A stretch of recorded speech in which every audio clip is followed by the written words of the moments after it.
Bismillahirrahmanirrahim. Assalamualaikum warahmatullahi wabarakatuh dan selamat malam kepada semua para penonton live session pada malam ini. Hari ini kita akan ada tetamu khas dari Public Gold di mana tajuk kita akan dikupas oleh seorang authorized dealer berkenaan emas iaitu saudara Abdul Rahman Al-Amin. Oleh hal yang demikian, saya akan berjemput beliau untuk masuk ke sesi live bersama-sama agar kita dapat membahaskan topik kita pada hari ini.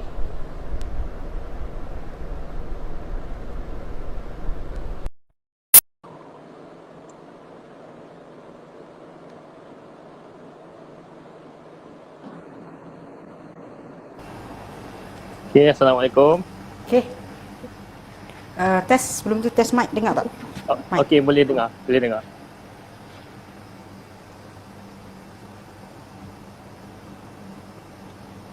Mic boleh dengar? Okey, boleh. Jelas. Okay. Boleh sambung. Okey, Assalamualaikum Rahman.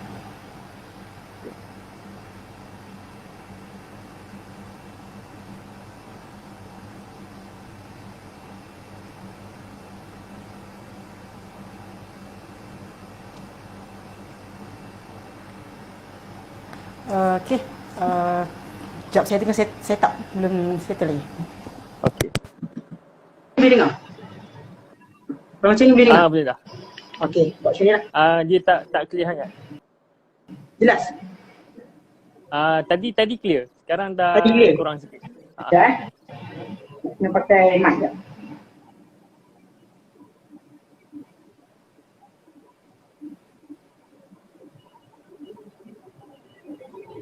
Sekejap set up.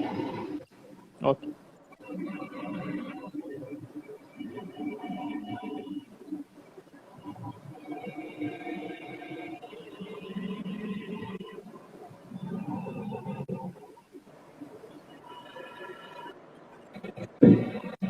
Saya try pakai ni.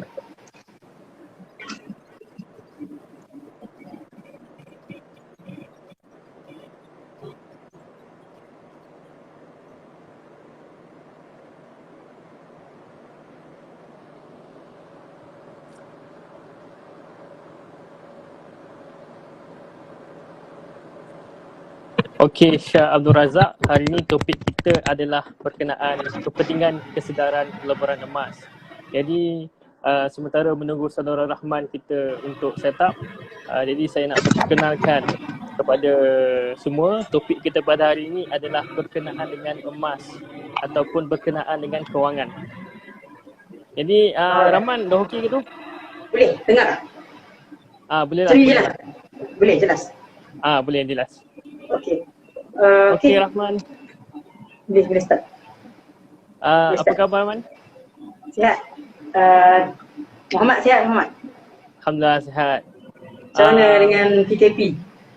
PKP macam ni lah, duduk rumah, kita buat apa yang patut. Jadi saya teruskan ya. Okey, Rahman. Selalu tengok kat newsfeed, Rahman selalu post pasal emas dan ada buat kelas di KG dan sebagainya.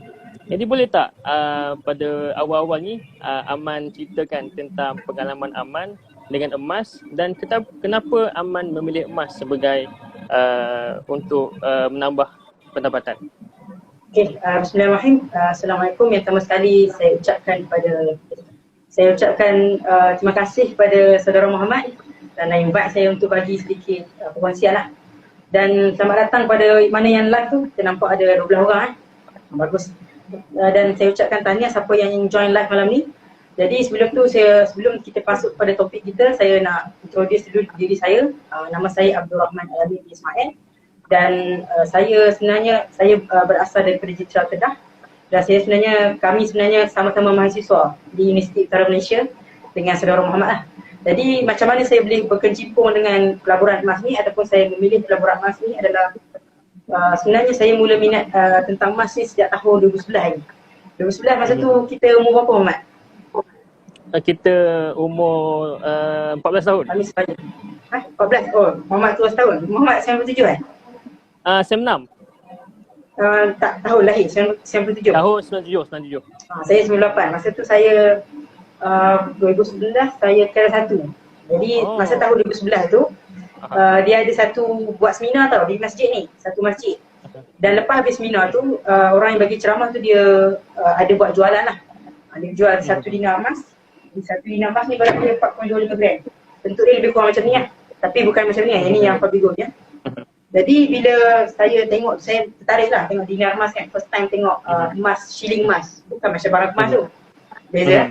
Jadi masa tu harga 1 dinar dijual RM800.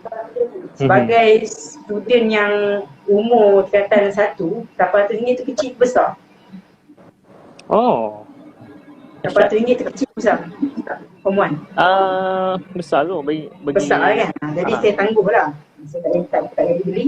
Saya tangguh sampailah tahun 2016 bila berlaku satu krisis di satu institusi kewangan lah.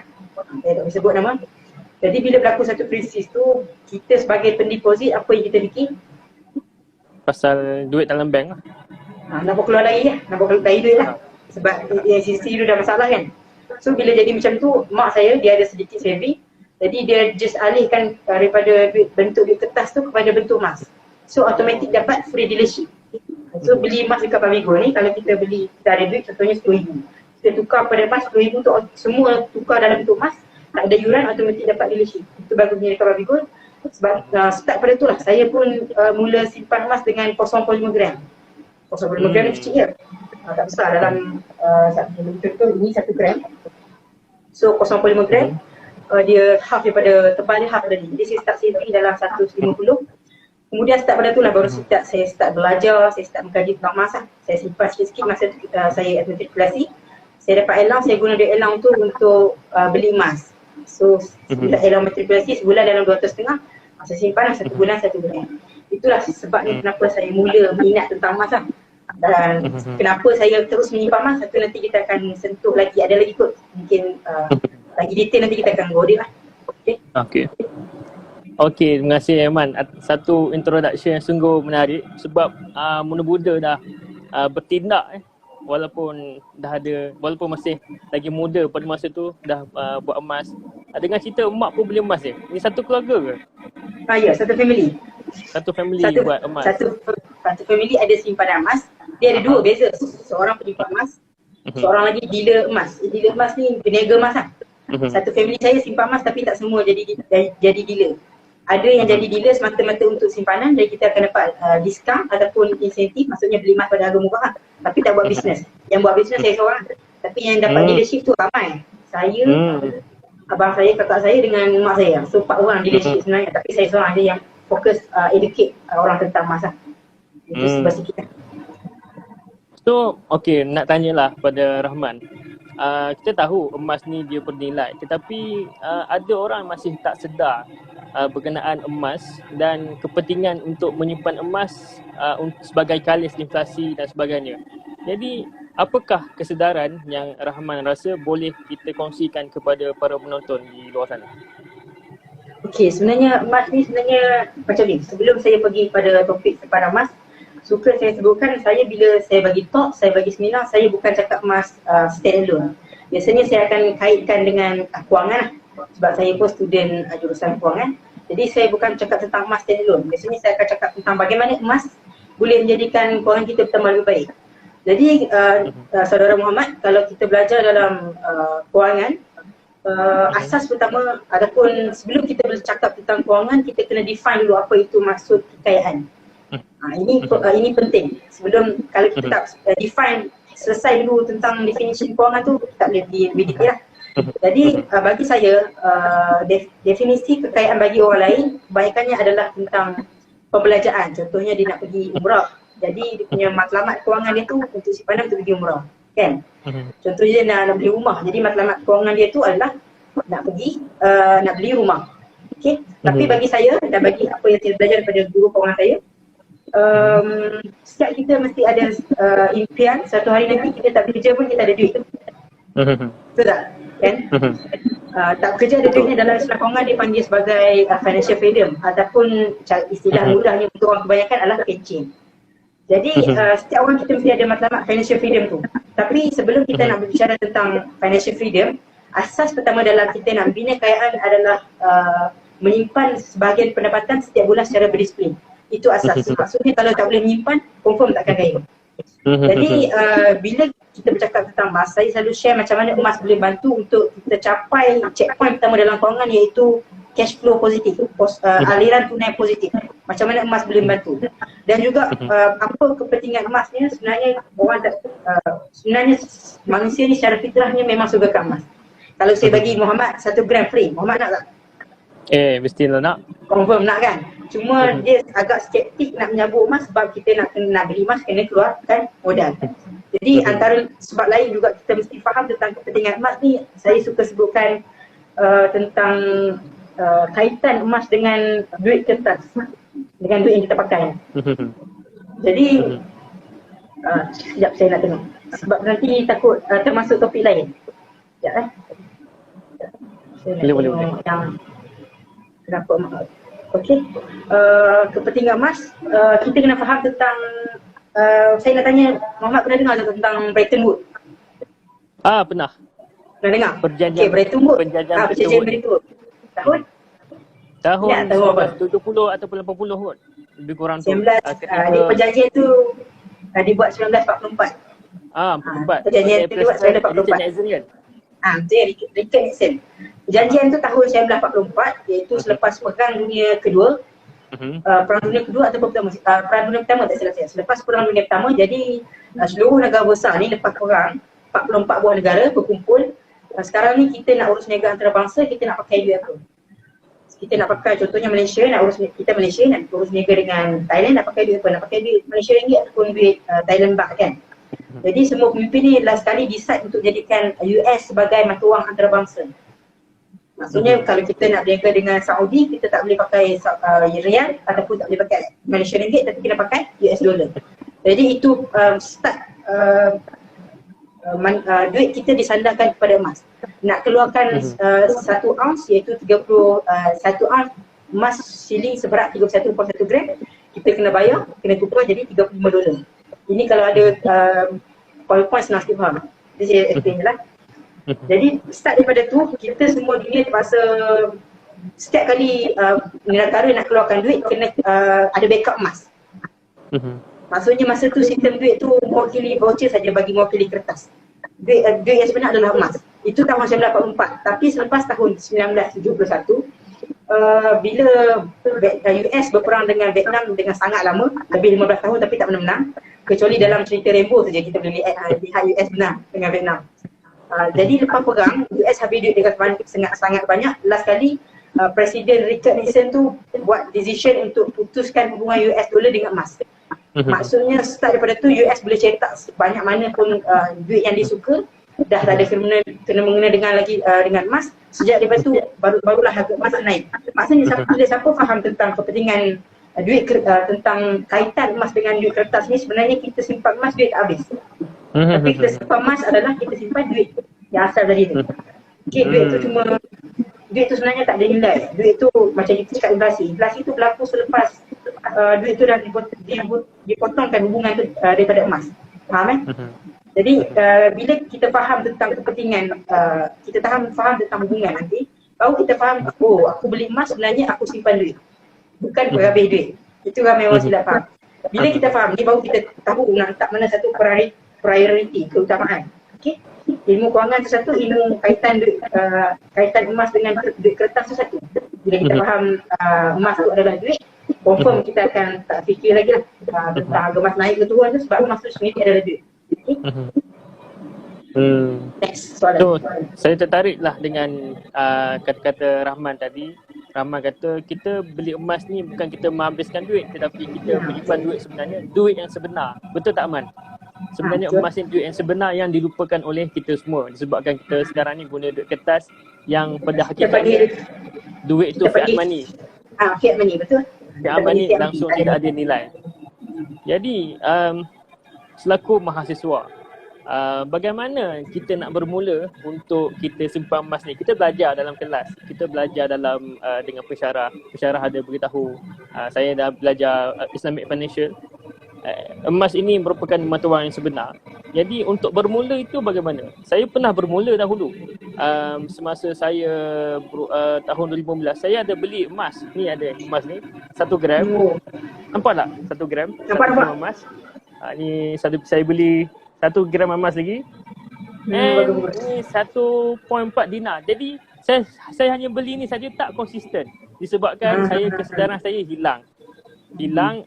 Macam tahun 2015 ada spekulasi mengatakan bahawa mata wang dolar akan jatuh dan sebagainya. Jadi saya pun cepat-cepat macam keluarkan duit dan beli emas simpan sebagai kalis kepada satu subprime time tu ada masalah ekonomi yang sangat mencabar juga pada tahun 2015-2016. Jadi saya pun membeli emas-emas ni sebagai kalis segala masalah ekonomi tersebut. Walau bagaimanapun, kita ni kan mahasiswa, kita bergantung pada beasiswa dan sebagainya. Jadi nak membeli secara konsisten tu tidak dapat dicapai. Jadi bagi Rahman sebagai seorang mahasiswa, bagaimana Rahman nak istiqamah dalam membeli emas ni? Kalau public gold dulu ada RM100 sebulan. Sekarang masih ada. Sekarang saya tengok harga emas sekarang dah 200 1 gram. Jadi macam mana tu? Okey, sebenarnya bagi saya siapa yang nak konsisten tentang emas, yang pertama mesti mula dulu simpan emas. Contohnya Muhammad dah mula, bagus. Kemudian lepas dah mula, kita kena keep tambah knowledge tentang emas. Jangan duduk diam. Okey?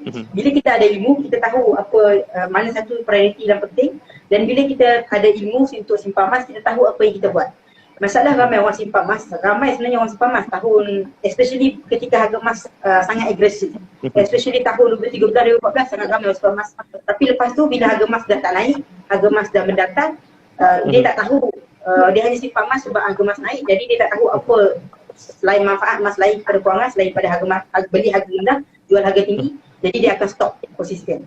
Itu satu. Yang kedua, bagi mahasiswa, sebenarnya RM100 yang macam saya selalu saya tulis posting tu, RM100 tu kita beli dalam bentuk cash ringgit, kemudian di-convert masuk dalam account, kita dapat bahagi dengan harga per gram semasa. RM100 tu bukan 1 gram Contohnya harga sekarang 236. Sekejap saya buka website website Public Gold. Harga sekarang 234 1 gram. Jadi kalau kita beli 100 gram, dia akan masuk dalam akaun bahagi dengan 234, dia akan dapat 0.4274 gram. Jadi boleh simpan sikit-sikit lah. Macam saya pun tak setiap bulan saya simpan 1 gram. Ada bulan saya simpan RM100. Ada bulan kalau dulu saya simpan 2 gram. Dan maksudnya kita konsisten lah. Dan yang pentingnya untuk konsisten menyimpan. Konsisten beli emas ni sebenarnya sama dengan konsisten menyimpan. Kalau mahasiswa tak boleh faham tentang kepentingan menyimpan, baru confirm dia tak akan boleh konsisten beli emas. Okay? Dan kenapa kita kena konsisten menyimpan ni, yang pertama pentingnya macam saya cakap tadi, kita kena ada matlamat kewangan. Jadi bila kita ada matlamat kewangan, contohnya nak financial freedom. Jadi setiap apa saja keputusan yang kita buat berkaitan kewangan, kita akan fikir, aku ada matlamat ni, kita tak boleh boros. Kalau siapa tak ada matlamat kewangan, confirm sebab tu yang berlaku banyak kebocoran duit, kebocoran wang sebab dia tak ada matlamat. Contohnya kita dapat bulan gaji lah, kita sebut gaji bulan ni, ataupun mahasiswa, kami wakil mahasiswa, kita dapat sebulan 500 ataupun 300 bulan ni. Bulan depan kita dapat lagi. Ataupun semester, kita dapat satu semester 2,000. Semester kita tak ada matlamat kewangan, semester depan aku dapat lagi 1,000, jadi buat apa kena simpan. Okay, nampak pentingnya matlamat kewangan tu. Bila kita ada matlamat kewangan, kita keep on tambah knowledge lah. Macam saya masih lagi tambah ilmu tentang emas. Dan walaupun sebenarnya ada mahasiswa cakap tak cukup duit nak beli buku kan. Sebenarnya bagi mahasiswa di Universiti Utara Malaysia khususnya, kita boleh manfaatkan fasiliti perpustakaan Sanabaya yang kita ada tu. Saya banyak baca buku yang saya pinjam daripada perpustakaan Sanabaya tu. Dan dekat situ saja pun buku emas dah ada hampir 10. Untuk expert dalam satu ilmu, pesan pakar kewangan Aziali, kita kena baca 10 buah buku tu yang kita nak expert. 10 buah buku. 10 buah buku. Khas, khusus untuk satu tajuk. Contohnya saya nak expert tentang kewangan secara general. Saya kena baca 10 buah buku at least tentang kewangan. Jadi macam saya sekarang buku kewangan dah lebih. Cuma tentang emas, baru saya baca dalam 8 buah buku sebab buku dekat Surabaya tu banyak buku luar negara, dia banyak tebal dan English, agak rumit lah, agak detail. So 8 buah buku lagi 2 buah buku, kita boleh dikatakan 20% yang terpandai tentang topik tu. Okay, jadi keep on baca buku. Selain baca buku, kalau ada engineer yang kata tak minat style belajar bukan melalui buku, kita boleh tonton melalui YouTube. Saya pun ada sendiri, saya punya YouTube channel, Rahman Ismail Studio, dan juga ada guru rumah saya, Encik Zulkifli pun ada YouTube channel dia. Banyak sebenarnya ilmu yang kita boleh belajar kat YouTube. YouTube ni sebenarnya Universiti Muda Halil. Okay? Ya, betul. Okay, itu dan juga kalau bagi yang suka dengar macam rakyat Malaysia, dia lebih prefer seminar. Kalau kita perhatikan seminar-seminar tanah kan, berpusu orang pergi kan. Padahal ilmu seminar kat tanah tu ada dalam buku. Kebanyakan lah, macam seminar bisnes, contohnya saya tak boleh sebut lah, seminar bisnes apa-apa, sebenarnya dah ada dalam buku. Tapi rakyat Malaysia suka seminar. Jadi kalau nak belajar tentang emas melalui seminar, boleh lepas habis PKP ni boleh datang seminar yang Public Good anjurkan. Setiap branch ada seminar setiap minggu. Setiap minggu Public Good ada seminar di setiap branch. Contohnya macam saya di Alostar, saya bagi habis 2 minggu je lah. Lagi 2 minggu delay lain lah. Okay, keep on tambah ilmu. Siapa yang ada ilmu, dia akan beli emas dengan konsisten dan dia akan beli emas dengan banyak. Tak kira harga emas naik ke harga emas turun ke, confirm dia akan beli emas. Sebabnya apa? Siapa yang tak ada ilmu tentang emas, harga emas naik, apa dia akan fikir? Harga emas naik, apa yang akan fikir? Mahal lah. Mahal lah, tak belilah. Contohnya hari ni harga emas 234. Okay, ni ada laptop kat saya ni, harga emas 234. Jadi hari ni dia beli, hari ni dia tangguh nak beli. Esok baru boleh tengok. Okey, sekarang hari ni dah 236, dah naik RM2, semalam 234. Jadi dia akan menyesal tak beli masa harga murah. Contohlah bagi yang tak ada ilmu. Jadi dia beli, sekarang dia beli 236. Tiba-tiba esok, lepas dia beli, esok harga emas turun 232. Dia susah hati juga sebab apa? Sebab dia dah murah. Dia beli murah. Dia beli masa mahal. Jadi dia always susah hati sebab dia tak tahu apa yang dia buat. Tapi bagi siapa yang ada ilmu tentang emas, harga emas naik, dia happy sebab apa? Nilai emas yang dia simpan dah bertambah. Kalau harga emas turun, dia happy juga sebab apa? Dia dapat peluang untuk beli harga yang harga barang yang mahal pada harga yang lebih murah. Jadi itu yang pentingnya ilmu. Bagi saya, untuk siapa yang nak faham tentang emas, saya syorkan beli dan baca buku yang ditulis oleh guru rumah saya ni, buku Wang Mas lah. Tadi Wang Mas boleh dapat dekat mana-mana kedai buku seperti Popular dan Kinokuniya. Bagi saya, siapa yang especially penyimpan emas di Malaysia yang tak baca tentang buku ni, dia belum faham apa itu emas. Okay? Especially yang masih risau tentang harga.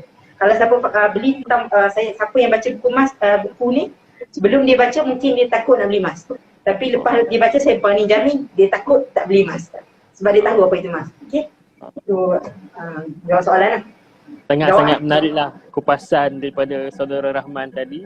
Dan saya amat tertariklah dengan kata-katanya. Yang pertamanya, bila emas naik, itu ialah tanda nilai emas yang disimpan itu naik. Kalau emas turun, maksudnya itu peluang untuk dia membeli dengan lebih banyak lagi. Betul. Dan saya teringat ya, bila saudara Rahman bercakap mengenai menyimpan. Baru-baru ni disebabkan oleh kes COVID-19 ini, ada satu survey dibuat dan survey itu mendapati bahawa 75% rakyat Malaysia tidak menyimpan duit yang sepatutnya ada untuk menampung diri dan keluarga ketika krisis. Ini satu perkara yang membimbangkan. Jadi bila ada rakyat Malaysia ataupun viewers sendiri, kalau dia hari ni dia nak mula menyimpan and hari ni dia tengok pula live kita pada malam ini, apakah Rahman nak nasihatkan? Bagaimana, adakah patut dia simpan duit kertas ataupun simpan duit emas? Jadi boleh Rahman berikan galakan ataupun bagaimana ni? Okey, yang pertama sekali, asas dalam pelaburan, tuan-tuan ataupun saudara-saudari, bacalah mana-mana buku kewangan. Asas sekali sebelum kita nak melabur, tak kisahlah buku pelaburan emas, pelaburan hartanah, unit trust, pertama sekali pakar-pakar pelaburan dan guru-guru kewangan sarankan kita mesti ada dana kecemasan. Macam yang saudara Muhammad cakap tadi lah. Kita macam survey yang Malaysia baru-baru ni buat, Malaysia 75% tak ada simpanan kan? Tak ada simpanan. Tapi sebenarnya survey ni tahun 2017.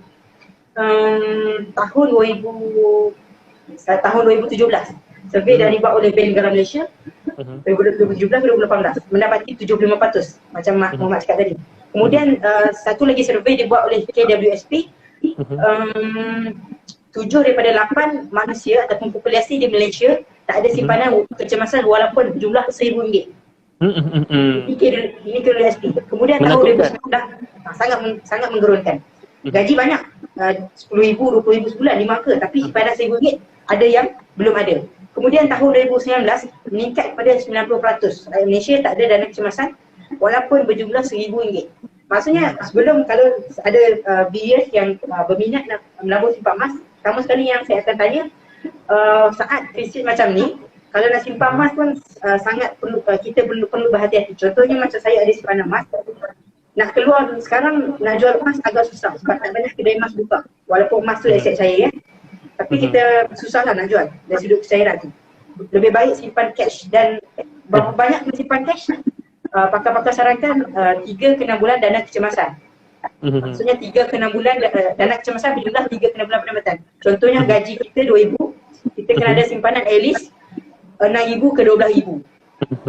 Lepas tu yang lebih tu baru boleh investment. Tapi kalau tak ada juga, saya letak syarat minimum RM1,000, dana kecemasan dah cukup. Sebabnya apa? Sebab ada orang bukan dia tak usaha untuk menyimpan, dia dah usaha dah. Contohnya bulan ni disimpan RM500. Dia target 10 bulan sepatutnya ada RM5,000 kan. Bulan 500, 10 bulan RM5,000. Tapi biasanya bulan 10 ada tak RM5,000? Tak ada. Tak ada. RM1,000 kadang. Sebab apa? Sebab kita simpan disiplin setiap, kita disiplin simpan setiap bulan, tapi kita juga disiplin korek balik. Kita simpan sikit-sikit, sekali keluar banyak. Contohnya simpan RM500. Sekali keluar tiba-tiba dalam bank kita cek ada baki RM2,000. Kita keluarkan balik. Ini masalah biasa, ramai orang. 8-10 manusia tak boleh simpan duit. Ini kata guru bisnes Brian Tracy, 8-10 manusia tak boleh simpan duit di tas. Jadi solusinya, daripada kita tunggu, kita ada RM1,000, daripada kita tunggu nak cukupkan dana kecemasan 3 bulan pendapatan tadi, lebih baik kita jadikan emas sebagai simpanan untuk dana kecemasan. Sebabnya apa? Sebabnya emas adalah kalis boros. Ini memang secara fitrah kita, kalau kita naluri kita, manusia, emosi kita terhadap duit adalah kita nak belanja. Contohnya kita simpan dalam mesin ATM RM1,000. Kemudian kita selalu cek baki dekat mesin ATM kan. Apa jadi? Kalau selalu cek baki, makin cepat bocor. Mudah bocor. Tapi kalau emas lain, naluri kita pada emas adalah kita nak tambah, nak kumpul, nak simpan. Kalau ada edisi 1 gram ni nak tambah edisi lain pula. Ada 1 gram nak kumpul bagi dia 10 gram.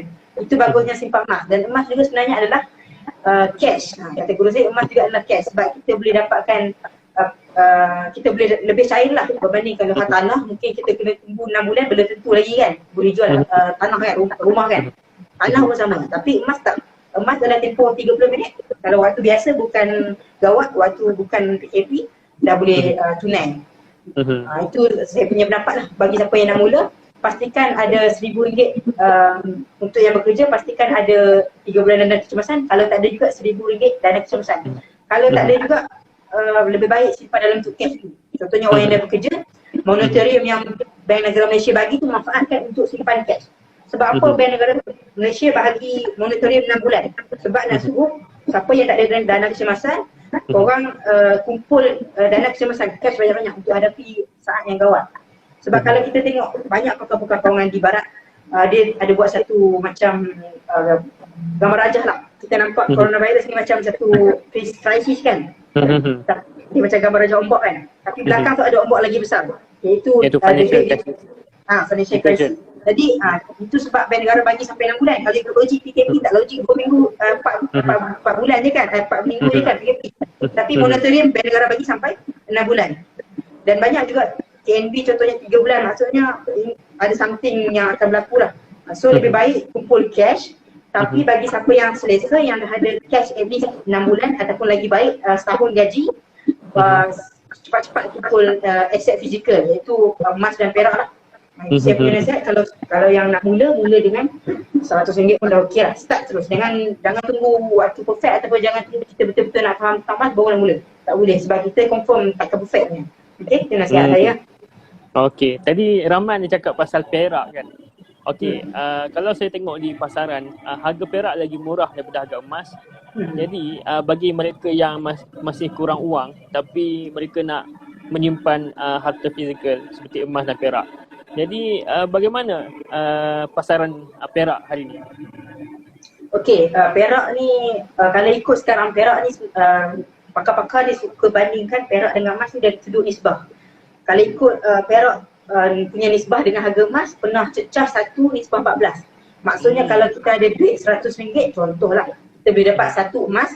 Tapi kalau kita ada RM100, kita boleh dapat 14 bahagian perak. Itu nisbah tertinggi. Tapi sekarang nisbah harga emas dengan harga perak 1:100 lebih. Oh. Maksudnya harga perak sekarang sangat under value. $14 per ounce. Maksudnya kalau siapa nak melabur perak, dia punya benchmark ataupun kita kena tahu tentang prinsip perak ni, pelaburan dia lagi long term berbanding emas. Kalau emas mungkin 1 ke 3 tahun dah boleh untung. Tapi perak 3 ke 5 tahun ataupun mungkin simpan untuk lagi jangka lebih panjang 10 tahun. Dan juga perak ni bagus dia bagus dan juga risiko. Dia ada pros and cons lah. Bagus dia sebab dia 2 kali lebih volatile. Contohnya kalau harga emas naik 10%, perak boleh naik 20%. Tapi kalau harga emas jatuh 10%, perak jatuh 20%. Tapi dan juga perak ni siapa nak berlagu dia kena faham cairan lebih kurang lah banding emas. Sebab mana kita mudah jumpa kedai jual perak kan. Kedai jual emas banyak lah. Kalau nak jual perak biasanya kena jual balik di Kawal Bigo. Jadi kalau nak beli perak, guna duit yang betul-betul tak pakai untuk jangka panjang 3-5 tahun. Dan kalau ada duit banyak, beli silver bar terus. Contohnya 1 kilo. Macam mak saya dia beli 2 minggu lepas, dia beli 1 kilo sekitar 2,106. Hari tu sehari tu nak masa Federal Reserve Bank Negara US umumkan suntikan berjumlah 2.2 trilion. Masa tu ramai pelabur takut tentang krisis kewangan, banyak alihkan duit kepada precious metal, iaitu emas dan perak. Masuk ke harga emas, mak saya baru beli 2 hari lepas, hari ni dah untung. Itu masuk volatile je perak. Dan sekarang harga perak sama balik macam beli dulu. Itu volatile je perak. So kalau siapa nak beli perak ni, dia kena tengoklah dia boleh tidur lena tak kalau dengan harga volatile macam tu. Tapi berbalik kan, kalau untuk setahun ke atas, saya jamin at least kalau 1 kilo tu daripada modal 2,000, at least kalau 2 tahun ke 3 tahun dah boleh untung RM1,000. Maksudnya 50%. Mana pelaburan yang boleh bagi untung 50% dalam tempoh banyak tu kan. Itu perak lah. Dan juga kalau nak cakap pasal perak harga murah, bagi saya untuk public gold tak relevan atau realistik lah. Sebab kalau nak bandingkan modal, kita boleh mulakan simpan emas serendah RM100, perak pun boleh mula serendah RM100. Cuma jumlah berapa gram yang kita dapat itulah yang beza. Kalau beli emas RM100 dapat 0.4 gram. Kalau beli perak dapat 43 gram. Bagi orang yang kita yang biasa yang tak marahai ni mungkin kita dapat lebih baik beli perak sebab murah kan. Tapi bagi siapa yang nak simpan duit yang banyak, contohnya RM100,000, kalau simpan dalam bentuk emas RM100,000 baru 500 gram. Sekitar besar, lebih kurang besar niat 500 gram. Tapi kalau perak RM100,000, 5 kilo besar ni darab dengan 10 ketul. So lagi mana mudah simpan? Emas lah. Emas lah. Itu bagi orang duit banyak. Tapi kalau orang terpulang lah, bagi saya prefer emas dulu. Dan pakar-pakar pelaburan sarankan kalau nak simpan perak boleh, tapi daripada nilai kita punya hard asset punya portfolio, ini daripada Jonathan Spine. Saya baca buku How to Profit in Gold, How to Invest in Gold ataupun Investing in Gold. Disarankan 70% emas, 30% perak. Maksudnya kalau kita ada RM1,000, RM700 kita invest dalam bentuk emas, RM300 kita simpan dalam bentuk perak. Itu kalau siapa nak melabur perak, saya sarankan start dengan emas dulu lah. Okey, tadi kita dah menyembang pasal penyimpan emas dan juga tadi perak. Sekarang ni kita masuk ke pelaburan. Kalau kita melabur emas, berapa lamakah jangka masa untuk mendapatkan pengulangan ataupun keuntungan sebenar-benar ni? Okey, bagi saya mudah je. Ini apa yang saya belajar daripada guru emas saya, guru emas. Dia punya benchmark mudah sebab ramai ejen emas, penyimpan emas dan juga ejen emas dan juga dealer public sendiri, dia suka spekulate harga emas. Contohnya harga emas sekarang rendah, dia suka spekulate, beli sekarang sebab dia nak kejar sale, yang tak ada ilmu, yang tak amanah. Dia akan beli emas sekarang sebab nanti harga emas akan naik, krisis.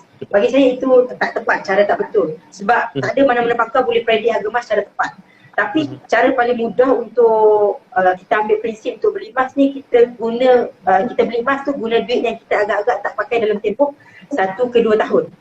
Sebab apa? Harga emas dalam 1 ke 2 tahun. Harga emas dalam tempoh 1 ke 2 tahun dia ada naik turun. Tapi dalam tempoh jangka panjang iaitu 2 tahun ke atas, harga emas saya boleh katakan confirm akan naik. Maksudnya apa? Contohnya kita beli harga emas hari ni, katakan kita beli harga emas harga paling tinggi, contohnya RM240 kemudian harga emas turun. Harga paling tinggi hari ni kalau bandingkan dengan harga terendah 2 tahun akan datang, confirm lebih tinggi. Faham kan? Contohnya kalau kita silap terbeli harga emas hari ni tertinggi pun, kemudian kita nak jual 2 tahun akan datang, saya boleh katakan harga emas confirm akan naik.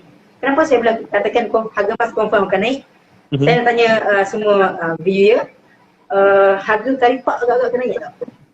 Akan naik. Kenapa tahu harga karipak akan naik? Ada buat analisis teknikal harga karipak tak? Sebab tak ada. inflasi. Tak ada. Sebab inflasi ya. Maksudnya di sebalik kenaikan harga karipak tu sebenarnya duit kita yang jatuh.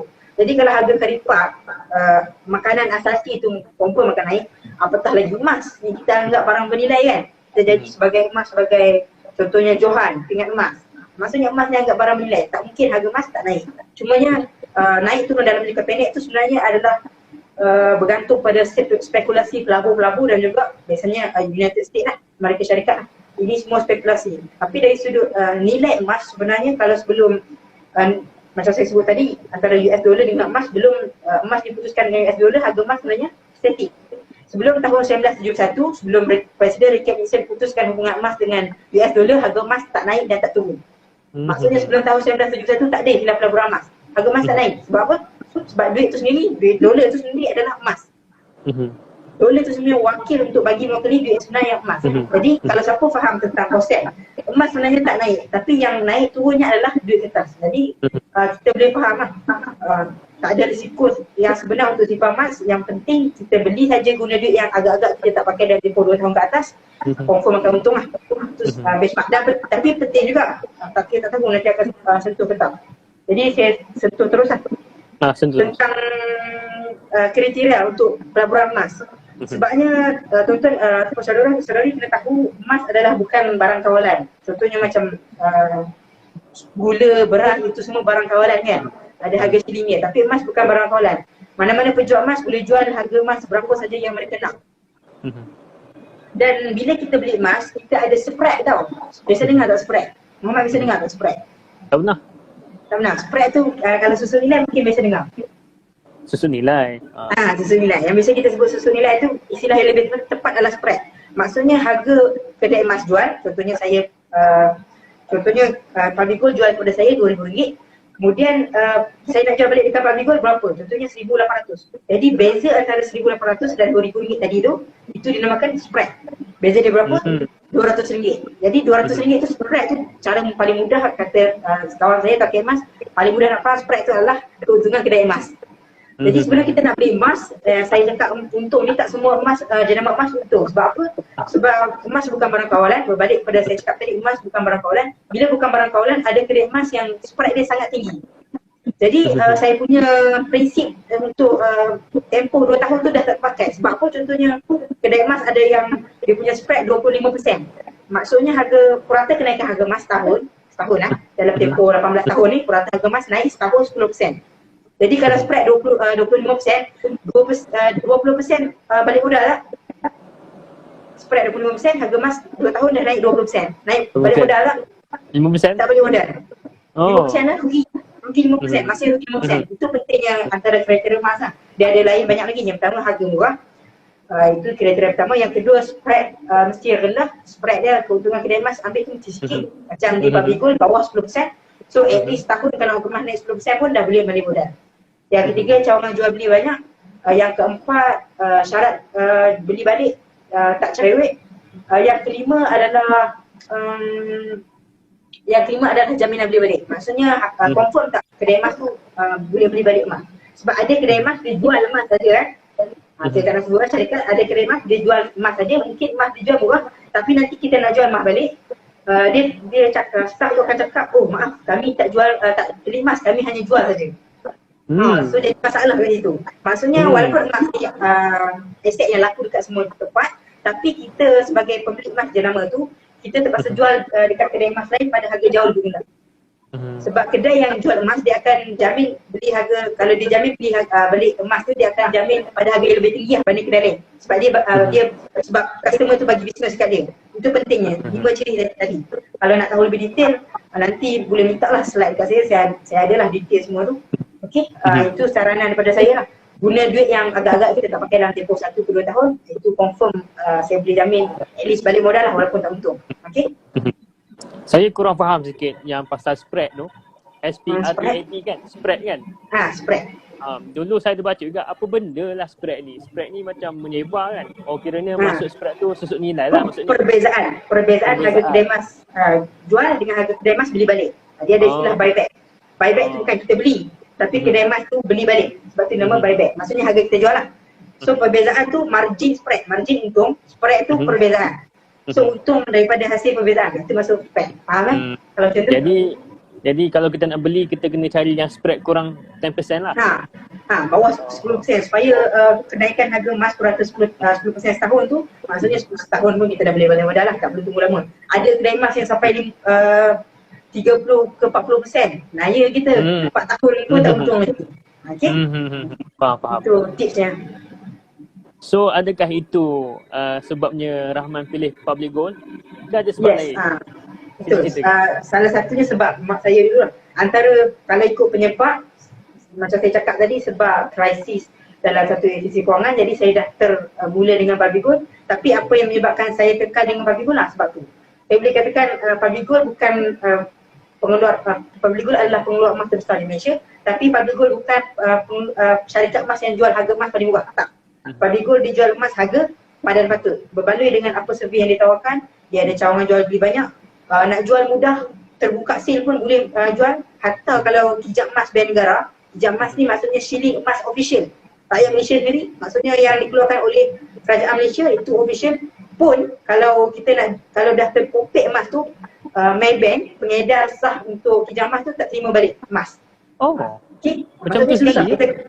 Macam tu, dia cerewet syarat. Tapi kalau Public Gold terbuka seal ataupun kita jumpa emas dekat mana, katakan kita jumpa emas kat mana-mana, contohnya emas mentah ke, emas dari tanah ke, boleh jual kat Public Gold. Itu antara sebab kenapa ramai penyimpan emas di Public Gold masih konsisten simpan emas dekat Public Gold. Dan juga kenapa ramailah yang pilih Public Gold lah. Bukan sebab dia ejen emas ataupun dia jual emas, tapi sebab pengalaman dia membuktikan Public Gold paling mudah untuk beli emas, paling mudah untuk jual emas, dan paling mudah untuk pajak emas. Itu penting. Mudah untuk beli, mudah untuk jual, dan mudah untuk pajak. Okey, faham. Jadi sekarang ini kita bergerak ke sesi soal jawab lah. So saya akan ada Q&A. Ada soalan?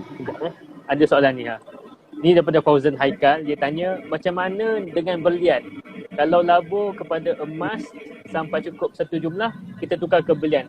Ni berlian pula, ni macam mana ni? Okey, berlian ni sangat berisiko. Sebenarnya kita ramai orang biasa, layman, kita nampak berlian ni macam balik untuk pelaburan. Sebab apa? Cuba teka sebab apa? Sebab harga dia mahal. Sebab harga dia mahal. Contohnya harga 1 gram, contohnya harga emas besar ni, 20 gram. Besar ni kan? Kalau berlian besar ni, harga emas 20 gram besar ni sekitar 4,000. Kalau berlian besar ni mungkin puluh-puluh ribu kan? Jadi ramai tersalah faham, nampak berlian ni bagus untuk pelaburan. Sebenarnya berlian tak bagus untuk pelaburan sebab harga berlian kita beli mahal, tapi spread berlian tu, susun nilai berlian tu 50%. Oh, besar. Beli 40,000 jual 20,000. Tapi kita nampak macam bagus untuk pelaburan sebab dia high value item. Tapi untuk pelaburan tak sesuai berlian. Yang sesuai adalah precious metal dalam kategori metal logam.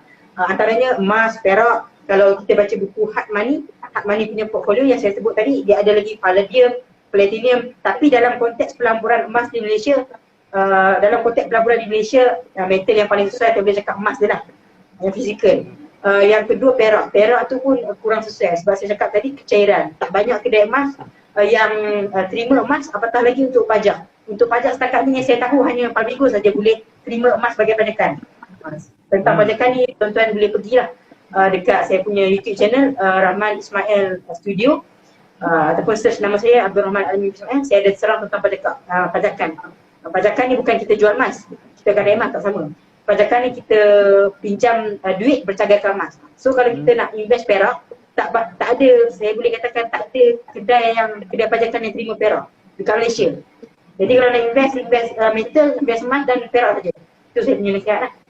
Untuk konteks di Malaysia. Kalau luar negara saya tak boleh sentuh lah. Okey. Dekat Rahman ada orang tanya soalan tak? Dekat saya tadi tak ada saya soalan. Saya cuma tanya soalan, kalau sebut tentang emas, apa yang biasanya audiens terlintas? Ada seorang reply, harga emas sekarang murah. Jadi saya bagi tahulah, memang betul harga emas murah kalau ikut harga hari. Harga semalam dengan hari ni, harga emas jatuh. Tapi kalau ikut 30 days, sebulan, harga emas naik. Dan juga kalau ikut seminggu, sebenarnya hari tu masa pengumuman, especially harga emas naik ni sebenarnya siapa yang faham tentang emas bukan satu news yang menggembirakan sebenarnya. Di sebalik tu ada satu berita yang burukkan. Contohnya US, bila kerajaan US cucuk ataupun inject apa dia kita panggil dalam ekonomi tu, fiskal polisi kan. Di US inject 2.2 trilion, masa tu pelabur semua takut. Masa tu harga emas naik mencanak daripada RM229 per gram kepada RM249 per gram dalam masa sehari. Oh, banyak naik tu. Sehari naik 20%, RM20 per gram. Itu maksudnya kalau nak kata emas tu, sebenarnya emas tu dia penyimbang lah. Kalau harga naik pun okey, harga turun pun sebenarnya tak rugi pada penyimbang emas. Sebab di sebalik pada penurunan harga emas sebenarnya ekonomi kita improve. Di sebalik pada kenaikan harga emas, walaupun nilai simpanan kita bertambah, tapi sebenarnya something wrong pada ekonomi, tak bagus. Jadi ini ada soalan bawah ni. Ada soalan. Saya baca daripada Wan Khai. Boleh terangkan lagi tak pelaburan emas bulan RM100? Terima kasih. Okey, boleh. Sama-sama. Boleh. Kalau saya boleh terangkan tentang introduction lah. 100 tu sebenarnya kita beli melalui kaedah account emas gap. Dalam Pabigo ni ada dua kaedah. Yang pertama melalui GAP, iaitu Gold Accumulation Program, program pengumpulan emas, ataupun bahasa mudahnya saya panggil account emas gap lah.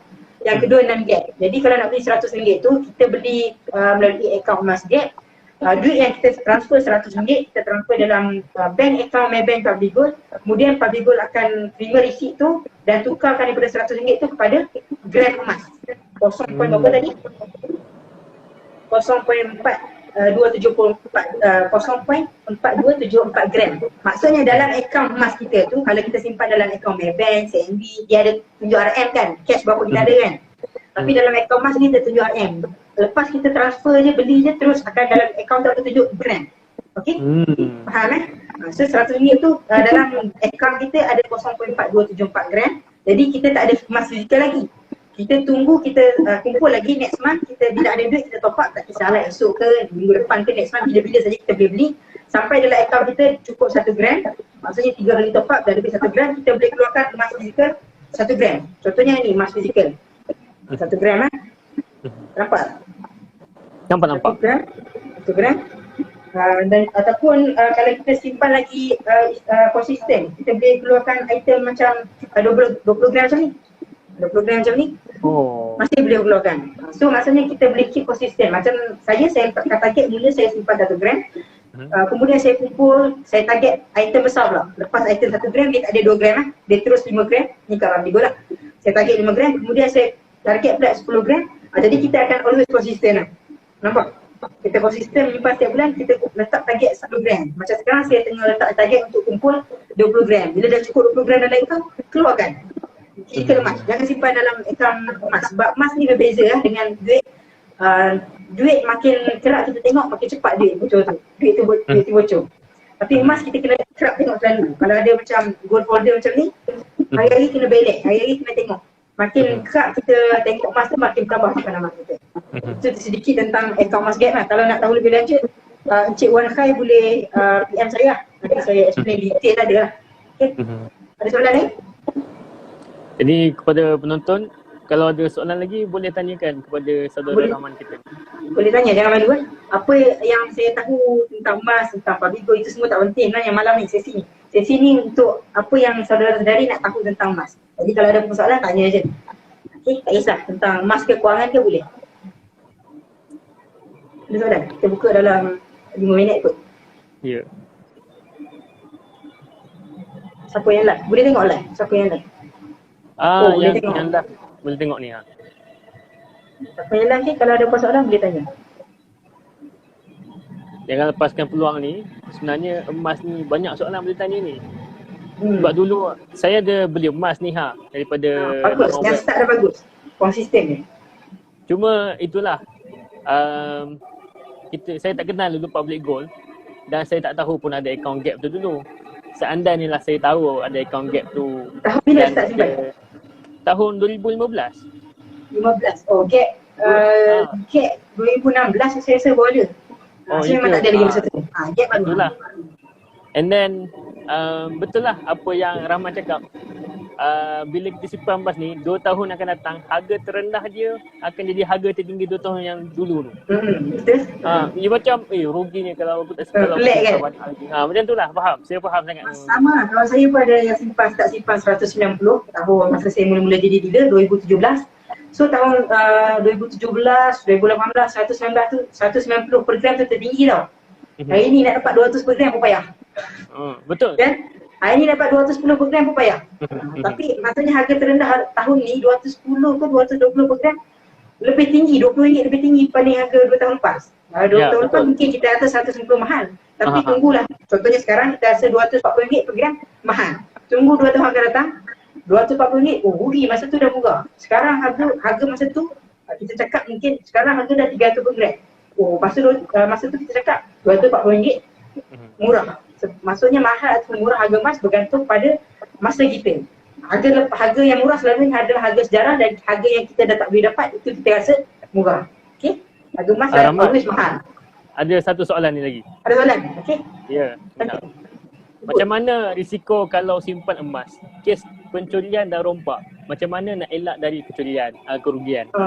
Okey, ini realistik sikit lah. Kita jadi realistik simpan emas. Kita mungkin kata simpan duit rugi kalau inflasi kan. Tapi simpan emas kalau kena risiko kena curi, kena rompak, kita rugi 100%. Okey. Rugi confirm 100% sebab sebenarnya kita hilang terus. Jadi risiko yang kita nak urus, nak simpan emas dia ada 2 cara. Kalau kita simpan contohnya item kecil macam 5 gram, 1 dinar, contohnya 1 dinar macam ni, item kecil ni simpan kat rumah tak ada masalah. Sebab emas ni kecil je mudah sorok. Handphone kita, contohnya iPhone, yang harga iPhone contohnya harga RM2,000 pun kita selamba letak atas meja mamak, meja kedai mamak kan. Emas pun sebenarnya usually 1 gram, 5 gram tak ada masalah. Sama ada kita nak simpan dalam gold holder macam ni, sorok lah kat mana-mana. Kita cuma skeptik bila kita boleh simpan emas, memang kita akan takut. Tapi bila kita dah simpan emas, kita dah terbiasa tak ada masalah. Cumanya bagi item 100 gram boleh buat macam tu. Maksudnya simpan dalam rumah.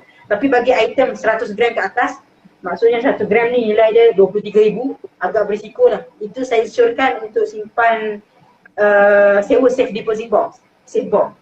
Sama ada sewa dalam bank, bank ada beri perkhidmatan servis untuk sewa safe box ataupun sewa untuk syarikat swasta. Contohnya macam dekat Alostar ada syarikat safe box. Jadi kita simpan dalam tu setahun dalam 500.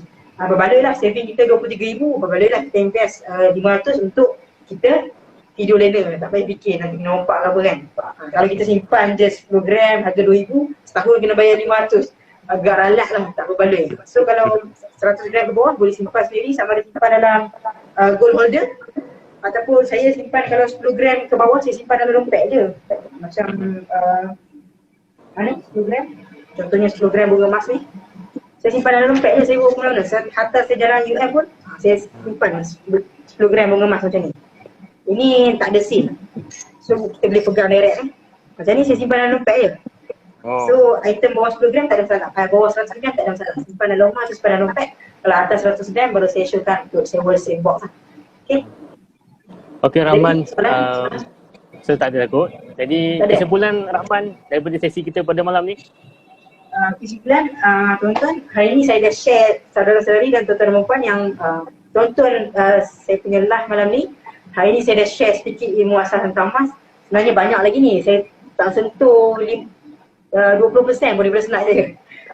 Tadi saya dah, tuan-tuan dah dapat sedikit ilmu tentang emas. Jadi saya hari ni bukan nak fahamkan tuan-tuan everything tentang emas. Saya hari ni hanyalah pemberi inspirasi untuk tuan-tuan lepas ni explore lagi ilmu lebih lanjut tentang emas. Lepas ni tuan-tuan, bagi yang belum, especially belum mula tetamas, saya syorkan mula dulu walaupun serendah RM100. Itu sebagai proses pembelajaran. Bukan fikir nak untung dulu. Lepas dah mula RM100, lepas ni tuan-tuan explore lagi ilmu tentang emas, tonton video di YouTube channel saya, baca buku tentang emas dan juga hadis Mina. Jadi tuan-tuan anggap 1 gram ataupun RM100 pertama tu sebagai proses pembelajaran. Pentingnya untuk 100 gram ataupun rangka pertama tu adalah yang pertama sebagai benchmark harga emas. Contohnya tuan-tuan mula hari ini 1 gram RM234. So RM234 tu jadi benchmark harga kita. Kalau harga emas naik RM240 esok ataupun minggu depan, jadi kita dah ada benchmark harga 234. Jadi kita akan rasa harga tu mahal, 240. Harga masa kita beli tu, oh murah. Sebab aku pernah beli masa 234. Ataupun harga emas kita beli hari ni 234, katakan next time harga emas turun 230. Oh, kita boleh tahu harga emas hari ni murah sebab aku pernah beli masa 234.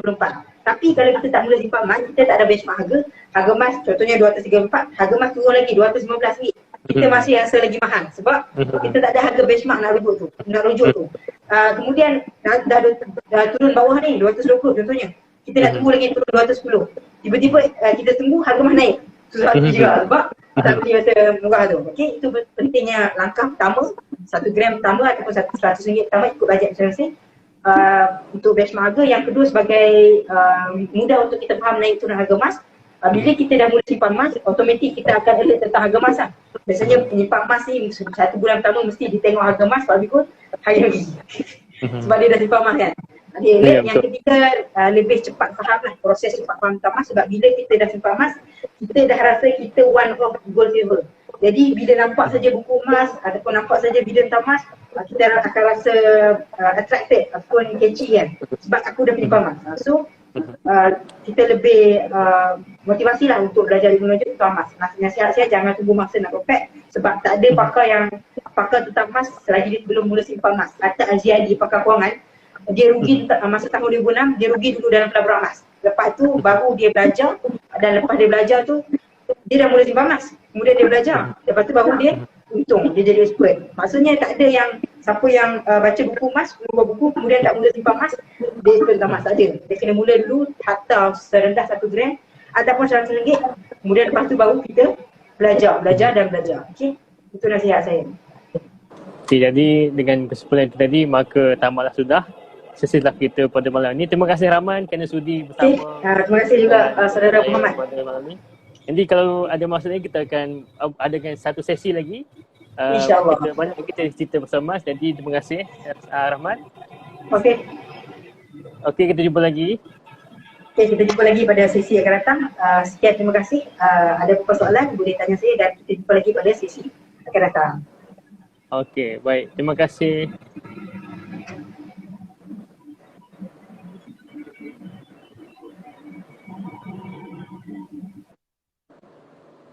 Jadi begitulah dia sesi live kita pada hari ini. Sangat menarik membincangkan tentang emas. Jadi bila kita dah ada ilmu, kita kena cepat bertindak dan kita perlu untuk mengamalkan ilmu yang kita dapat pada hari ini. Jadi jangan risau, saya akan simpan live kita pada hari ini dan akan upload dalam Facebook dan YouTube. Jadi pastikan anda akses dan sebarkan kepada orang ramai. Jadi sekiranya saya ada tersalah cakap ataupun tersilap bicara, saya mohon maaf. Saya doakan agar live kita pada hari ini memperoleh mendapat manfaat daripada kita pada malam ini. Jadi sekian. Assalamualaikum warahmatullahi wabarakatuh dan selamat malam.